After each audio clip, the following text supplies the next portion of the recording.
Have you ever stopped what you're doing to take a moment to consider just how responsible the South African government is in the way it's running the country and managing its finances? Neither have I. South Africa is the prime example of reckless, unsustainable government, of Nero fiddling while Rome is burning, so to speak. So reckless that foreigners from different continents who aren't up to date about the news from South Africa find it hard to believe what's really happening or what government leaders are actually saying when they are confronted with the facts. Imagine living in a first world country with a functioning economy as your frame of reference and hearing that the President of South Africa said that confiscating people's private property without compensation is going to turn the country into the Garden of Eden. Or that government's goal is to ensure that a third of all citizens become dependent on social grants.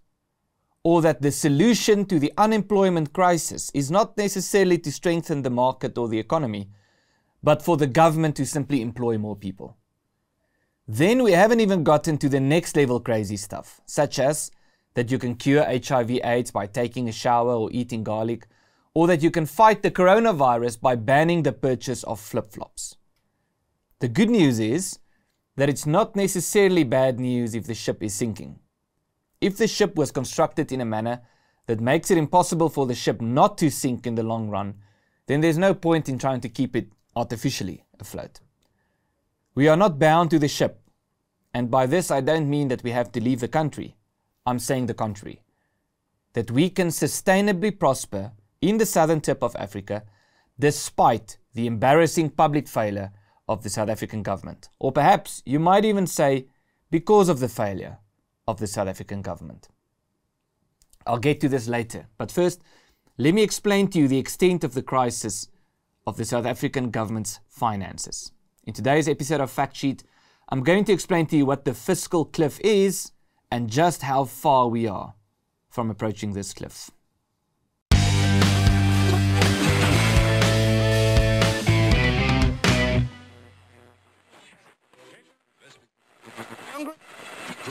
The fiscal cliff is the point where three items on the national budget collide to the point where it absorbs 100% of government revenue, leaving the government with no money left to pay for anything else. These three things are civil service remuneration, in other words, salaries for government employees, social assistance payments, in other words, social grants, and the costs of servicing government debt. In the financial year of 2007 to 2008, these three items took up 55% of the national budget. However, it has increased to 75.5% of tax revenue in terms of the February 2020 budget. The Fiscal Cliff Study Group said that we urge members to take note of the Finance Minister's repeated warnings about a looming sovereign debt crisis. Global lenders' willingness to provide funds should not be confused with South Africa's ability to repay it. The only real long-term solution is sustainable economic growth, which will provide impetus for revenue to rise. It's good for the Fiscal Cliff Study Group to warn people about the coming fiscal cliff, but by now it seems quite clear that everyone is concerned about this except for those who are actually responsible for the crisis. In other words, those who are empowered to actually do something about the crisis. Various cabinet ministers have commented that an important part of the solution to the unemployment crisis is simply for more people to be appointed by the government. In other words, significantly increasing government expenditure while lowering its income.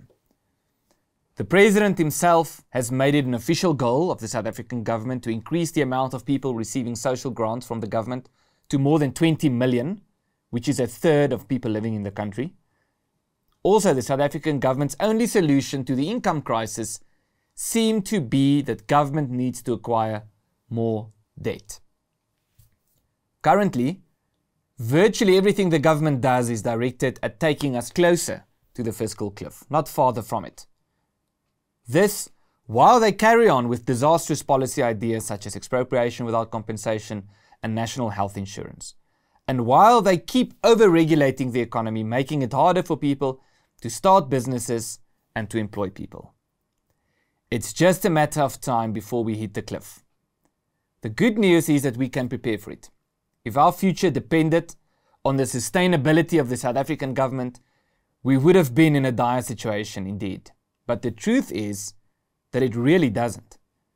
What we ought to be doing now is to keep advocating for responsible, accountable government and sustainable policy ideas, while, and more importantly, we state-proof ourselves.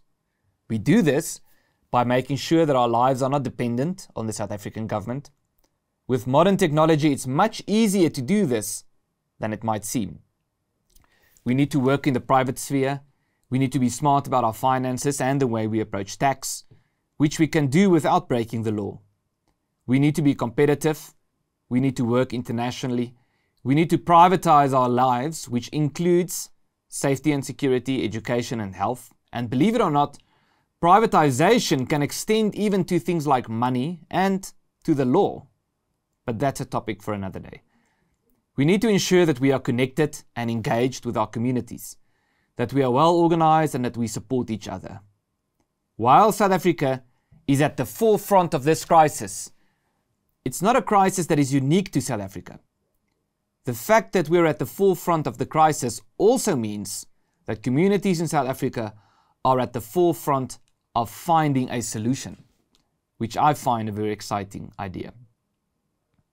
One day, long after we're gone, history will speak of the spectacular failure of what was once described as the new South Africa, a political arrangement hailed once by the world as a miracle and the prime achievement of global pressure. But history will also speak of the fact that communities didn't go down with the government, that well-organized communities were able to flourish and prosper because they took control of what was important to them. They didn't get permission to do this because they didn't ask permission. They simply did it. And in doing so, they set an example and left behind some very important practical lessons for the rest of the world to learn from. My name is Ernst, and this is your fact sheet.